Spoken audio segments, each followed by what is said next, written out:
Regaining control of their Facebook accounts after privacy concerns surrounding the social media site. New at 8, Facebook spokesperson Michelle Medeiros joining us live right now with some practical tips that will help you to feel better about using Facebook. Good to see you. Thanks for being with us. Thanks, Amy. Thank you for having me. So let's talk first about privacy. Do you actually give people ways to control their privacy? How do they go about doing that? We do, and this is something that's very, very important to us. We want you to make sure that you know you've got control over what you see and what you share. Privacy is an important issue for us. We have a few new features that we're rolling out. One is our privacy checklist. We're on your settings. You can go right into your settings and check out different privacy, your overview of all the different privacy who's looking at your photos, who's looking at your videos, and really kind of manage your privacy shortcuts right there. So a couple of new ways I would certainly check out on the privacy shortcuts front. Okay. So yeah. What about when they ask you to put your phone number in there? What is the purpose of that? I never put it in there. I'm always like, I'm not really sure I want to put that much personal information out there on the website. Why do they ask for that? And should I be putting it in there?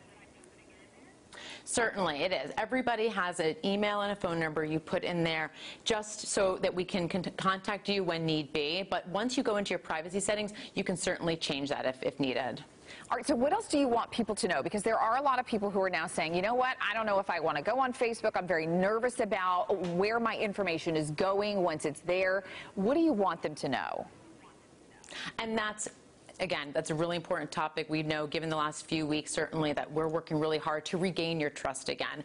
We are rolling out a new apps control. It'll be starting to hit your top of your news feed, and it'll roll out over the next few weeks. This is where it'll be an overview of all the apps that you've used to, join Facebook. So, for instance, I know I've had a few music or exercise apps where I've had, you've gone through the Facebook app. You can then see all of your apps together and be able to keep or remove them to really keep your information contained. And then when I'm not on Facebook, do I need to be concerned that Facebook is kind of monitoring what I'm doing? No. It's only on Facebook. Okay. All right. And then is there a way for me to better control what I'm actually seeing as far as like my feed and that kind of thing?